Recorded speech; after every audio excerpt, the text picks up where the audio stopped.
Fourth, he points out that the increase of robotics and automation affect the creation of new jobs in industries everywhere.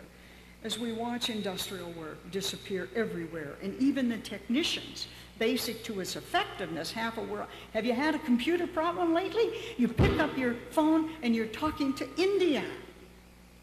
They're half a world away from the people who need the income these provide.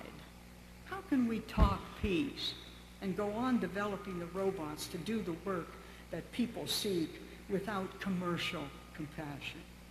Fifth, he warns of the dangers posed by global warming as the Arctic melts at alarming rates and animal populations decline and the seas rise as we sit here. But how can we live in peace without assuring heat in one place, in water in another, when it's too hot here and it's too cold there, to sustain crops and land and a human population in either place without the kind of global compassion that manages the distribution of goods everywhere? Finally, sixth, he warns of the decline of the nation state and its ability to control its own future. When defenseless nations have little to sell and even less with which to buy, when we can't even see the hungry and homeless such a world creates, how can we even imagine a world at peace without deep down, heartfelt compassion of one person for another? In his solutions to these problems, listen carefully. Kennedy mentioned agriculture, economics, legislation, science, and international institutions, but never, not even once, did he mention or include the concept of compassion in that equation, despite the fact that compassion, the empathy that sensitizes one population to identify with the suffering of another population, and most of all, to set out as a people to themselves relieve it, is the only possible solution to the needs of the defenseless and the insensitivity of the powerful and the creation of a compassionate society. The question of how that can possibly be developed, however, remains.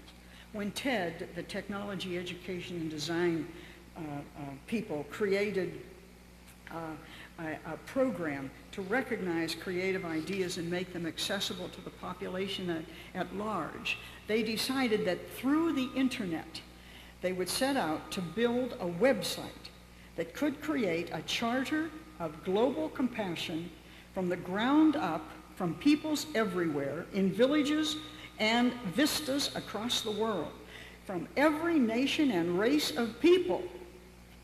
Now, they were clearly not dabbling in either the poetic or the esoteric, the fancifully idealistic or the unrealistically pious. And yet at the same time, the truth is that though religions have always seen compassion as the cornerstone of holiness, there are those who in the name of religion have often done as much to justify the inhuman as they have to develop humanity across denominational lines. But how can we possibly then account for the fact that we cooperate in the suppression of the very instinct in us that makes life possible, that makes life human, that makes life life? The explanations for blatant disregard of human problems by human beings go deep into the heart of us. They break us open.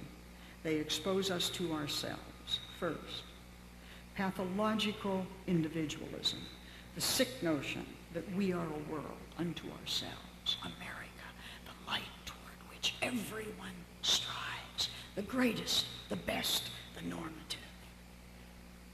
It's that kind of thinking that divides us from the rest of the human race. Second, the sense of racial superiority makes us and our God, white Westerners in the Abrahamic community, the norm of life on earth, and the rest of the world less human, less in the image of the divine, more unworthy of our attention.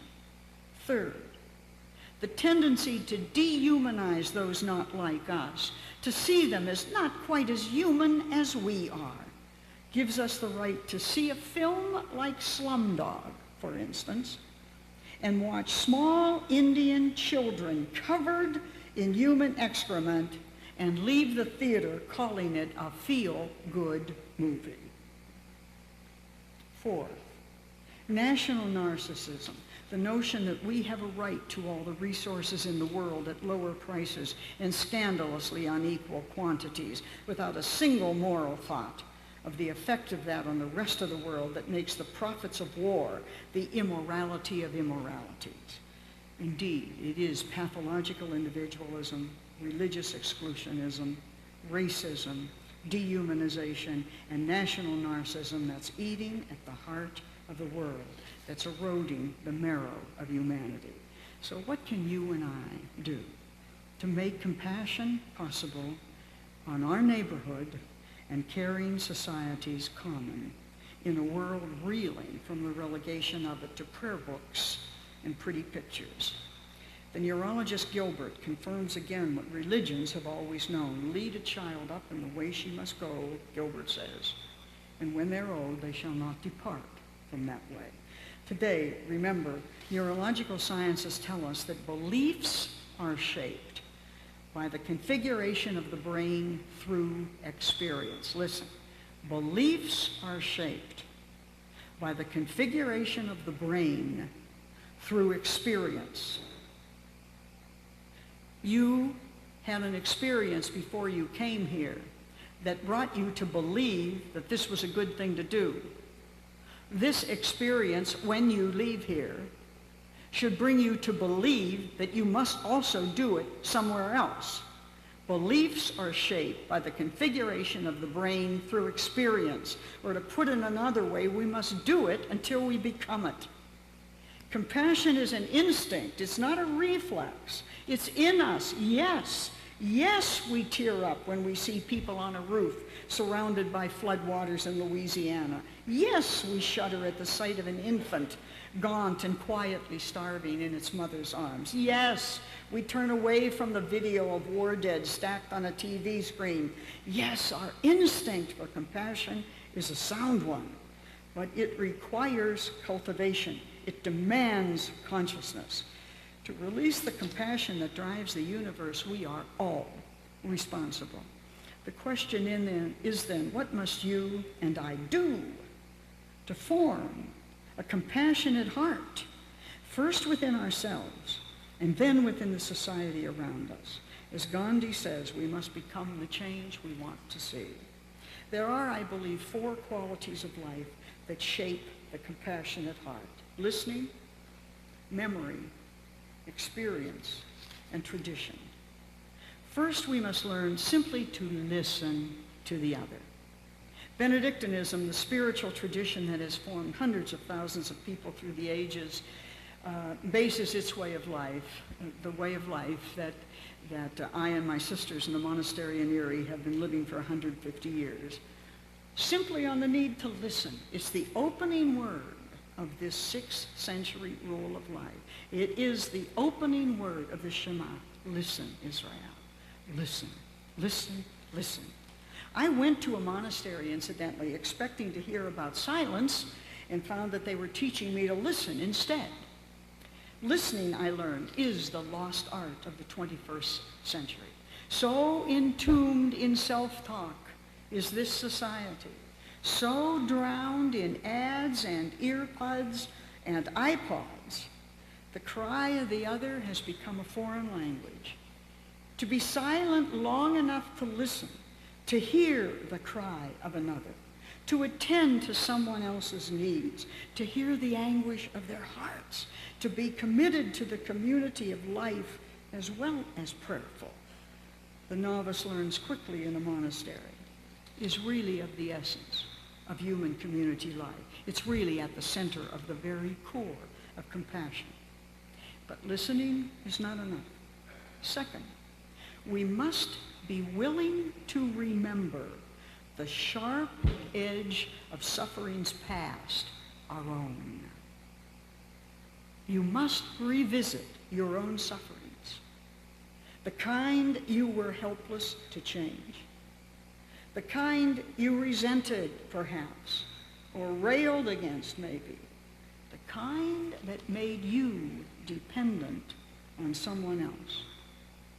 Nothing in my own life, I know, did as much to teach me my need for others, and so later another's need for me, as the years I spent struggling with polio. But it's not simply having had to suffer ourselves that makes us compassionate with others. On the contrary, the way we process our own pain determines how we will deal with everybody else's pain. To ignore pain, or to deny it, or to suppress it, does not prepare us to respond well to what we hear from others. In fact, that is exactly what leads us to tell other people, oh, just put it down. Just get over it. Oh, for heaven's sakes, ignore that. Just offer it up. Forget it, grow up, go on, means get out of my sight. It means I don't care about you, really. Take your tail and wag it somewhere else. It's exactly those attitudes that perpetuate injustice, that make the pain of the world invisible to the world, and that make the world a seething sore. People are suffering this morning. They are suffering in Louisiana. They are suffering in Rwanda. They are suffering in Detroit without jobs. They are suffering. They are not simply unemployed. They are not simply homeless. They are not simply hungry. They are suffering. The third dimension of compassion is experience. Psychologists call it, quote, stepping outside our comfort zone. Neurologists talk about the role of experience in the development of ideas, and I know it's true.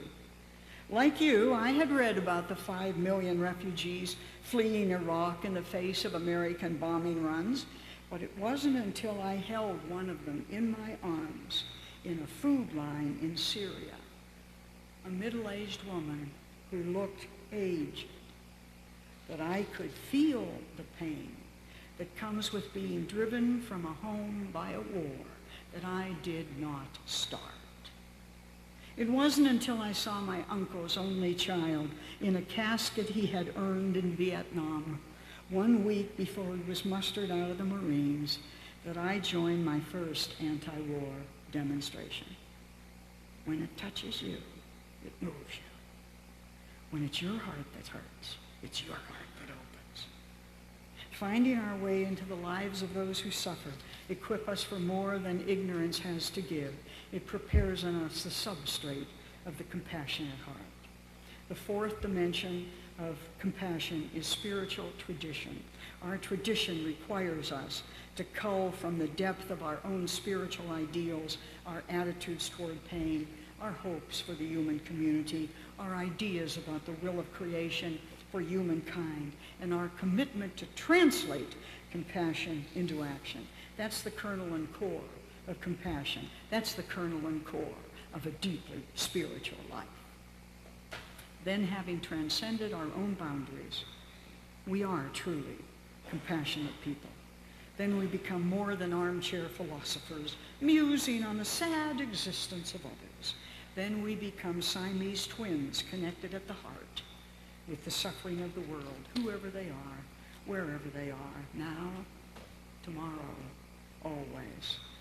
Finally, having prepared ourselves to live a compassionate life, we must consider how to release that same energy in others. First of all, we know now, compassion to be learned must be seen in action, which means that you and I must model it. A world raised on drugged-up rappers and professional profiteers must have alternatives to choose from.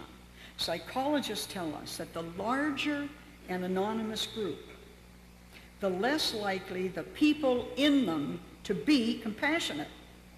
Research data shows us that when a single individual or a small group of people witness an incident requiring help, there's an 85% chance that the person in need will get it.